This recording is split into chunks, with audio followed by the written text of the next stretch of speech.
Olá, queridos alunos, queridas alunas. Que alegria estar aqui com vocês em mais uma aula de língua portuguesa. E na aula de hoje vamos fazer uma revisão sobre os gêneros textuais. Relembrar aí várias aulas que nós tivemos sobre diversos gêneros. Então vamos lá. O que são os gêneros textuais? De acordo aí com Marcuski, os gêneros textuais são os textos que encontramos em nossa vida diária e que apresentam padrões sociocomunicativos característicos. São textos materializados em situações comunicativas recorrentes. Então, os gêneros textuais são os textos que nós usamos diariamente para nos comunicarmos.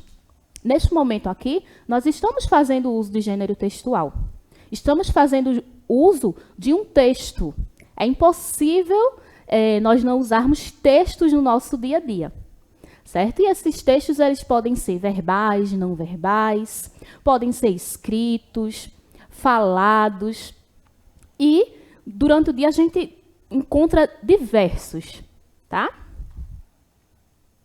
Por exemplo, existem os gêneros textuais em textos narrativos, que são aqueles textos que contam uma história. Então, eu trouxe aqui o livro de Chico Buarque, Chapeuzinho Amarelo, inspirado aí no conto muito famoso Chapeuzinho Vermelho. Então, o conto é um texto narrativo aí e é um gênero textual. Outro exemplo também de texto narrativo é a fábula, que conta uma história aí, todo o enredo, só que as personagens são os animais. E lá no fim da história tem uma moral. Então, eu trouxe aqui a fábula A Lebre e a Tartaruga. Temos também gêneros textuais que são encontrados nos textos descritivos. O que são os textos descritivos? Aqueles textos onde nós descrevemos alguma coisa. Por exemplo, o diário. Estou lá descrevendo, contando um pouco do meu dia. Hoje em dia é mais difícil o uso desse diário com cadeado e tudo, não é? Mas se a gente prestar atenção, lá nas redes sociais, os blogs e outras redes, como por exemplo o Instagram, é uma forma também de diário, onde a pessoa está lá, principalmente nos stories, contando ali um pouco do seu dia. Então, o diário é um gênero textual, o relatório. Então, fiz uma viagem com a minha turma lá da escola, por exemplo. Fui visitar o Museu do Mamulengo, lá em Glória do Goitá.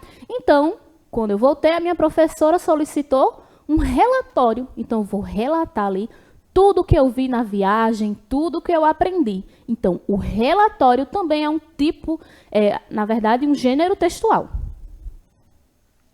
Temos também os gêneros textuais em textos expositivos, onde eles têm a intenção aí de expor alguma coisa. Por exemplo, lá no dicionário, que é outra coisa.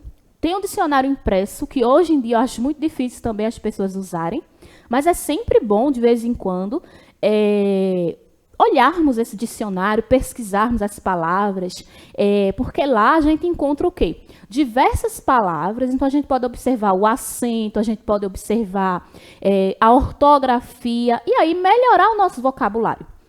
Mas, quem não tiver o dicionário impresso, pode também recorrer à internet. Então, temos aí diversos dicionários online. Então, o verbete, que é o quê? Cada palavrinha que se encontra no dicionário é um gênero textual também. Então, por exemplo, aqui, o verbete cumprimentar. Então, o dicionário traz aí os significados, pode trazer a separação de sílaba, informa a classe gramatical a qual pertence o verbete. Temos também aqui a notícia. É um gênero jornalístico, né? Um gênero textual que ele vai apenas expor ali um fato, um acontecimento. Lembrando aí que a notícia a gente não pode exprimir, né, as nossas opiniões, não pode dar além do que aconteceu. Então, eu tenho que expor apenas o que aconteceu. Não posso emitir ali a minha opinião. Então, a notícia é aí um gênero textual. Temos também os gêneros textuais em textos argumentativos, que é aquele que aí sim vai entrar a nossa opinião, nosso ponto de vista. O mais conhecido é a redação. Então, trouxe aqui um exemplo, uma folha de redação do Enem. E aí, nós observamos o tema pedido e ali escrevemos o nosso texto argumentativo, falando sobre determinado tema pedido, né? Então, a redação também é um gênero textual.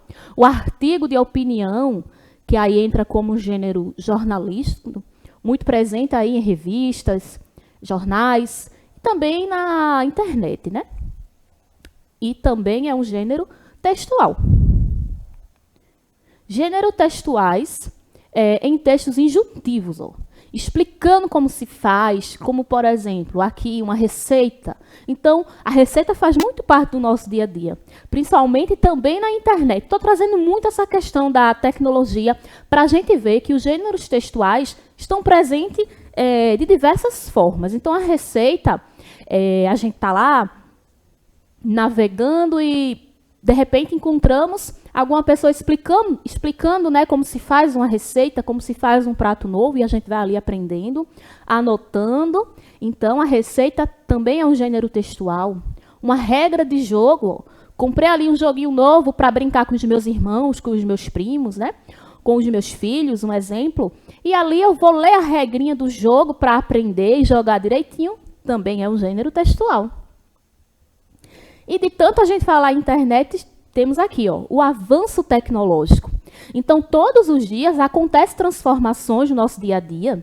Então, todos os dias, gêneros textuais podem deixar de existir para dar espaço a outros gêneros textuais. Entra aí também os gêneros digitais. Por exemplo, tem um gênero digital, textual, que são as mensagens. Então, antigamente, nós usávamos muito a mensagem do celular, mas o SMS. Então, assim, hoje em dia, se a gente for ver, não tem lá, não está funcionando mais como uma comunicação entre os amigos, entre os familiares. Às vezes chega lá uma mensagem da operadora ou outra coisa, mas não tem essa função que tinha. Por quê? O SMS ele foi substituído hoje pelo WhatsApp, porque são mensagens instantâneas, mais rápidas. Né? A comunicação acontece ali imediatamente. Então, vamos aqui definir gêneros digitais agora. Com o desenvolvimento tecnológico, novos suportes e gêneros são adaptados ou criados, no intuito de dar suporte a essas tecnologias.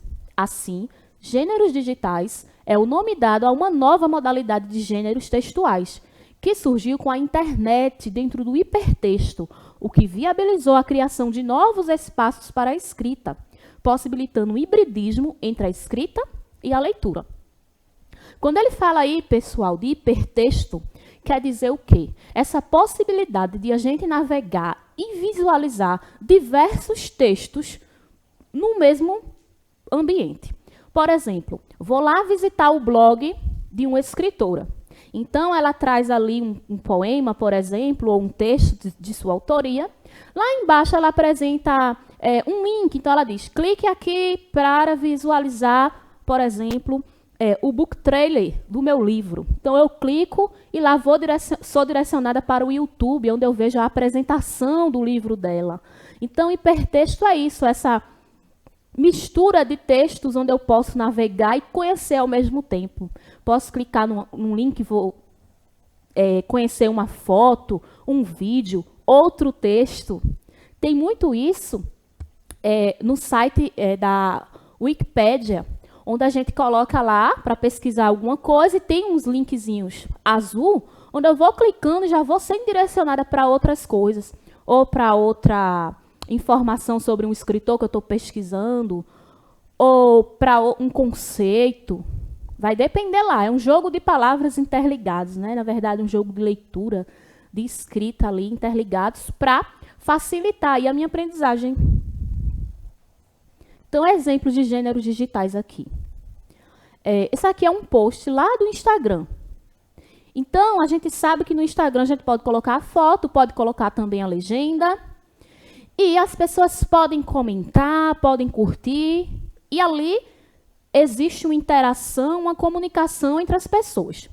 Então, eu coloquei a foto de um livro que eu terminei de ler e quis fazer uma resenha literária contando um pouco sobre esse livro.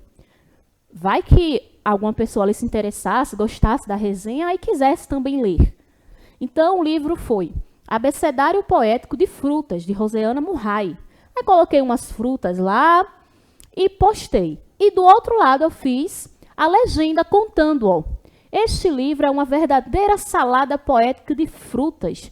Muito saudável, não? A escritora ama colocar frutinhas nas árvores para alimentar os passarinhos que vão visitá-la. E isso é verdade. Ó. Rosiana Murray, ela sempre coloca frutinhas lá perto das árvores da casa dela para que os passarinhos possam ir lá visitá-la e aí ela se inspira para criar suas histórias. Então, gente, o post aí é um gênero digital e textual também, porque por ele ser digital, não quer dizer que ele não seja textual, estão unidos. A legenda ali é um gênero textual. E os comentários das pessoas também. Veja só aqui. Temos aqui o SMS, que já foi falado, que foi trocado pela mensagem do WhatsApp ou até pelo direct do Instagram, coisas mais rápidas. Né? Então, foi trocado aí. Temos também as lives, no tempo da pandemia. Tinha o quê? Muitas lives, muitas pessoas em casa sem poder sair. Então, elas encontraram outras possibilidades, né, de trabalhar, de se socializar. Então, um gênero textual que surgiu aí, com mais ênfase mesmo, foi a live. Então, no Instagram podia fazer, no YouTube e no Facebook. Vamos praticar um pouquinho aqui. Temos aqui a fábula, como já foi dito, é um gênero textual narrativo, onde conta ali um enredo, só que os personagens são os animais. Então, ó, a fábula é uma narrativa curta, que tem como principal característica a presença de personagens animais, que se comportam como humanos. Leões, raposas, ratos, gatos, formigas, entre outros. Ela trata de temas variados e sempre termina com uma moral da história, para que os leitores reflitam. Então, eu trouxe aqui o Rato do Campo e o Rato da Cidade, foi recontado por Ruth Rocha. As fábulas, elas são textos bem antigos. Então, assim, muitos escritores costumam recontar do seu jeitinho. Inclusive você, se você quiser recontar qualquer fábula, do seu jeitinho você pode recontar também por meio de poemas. Então, Ruth Rocha recontou aqui, ó. Um ratinho da cidade foi uma vez convidado para ir à casa de um rato do campo.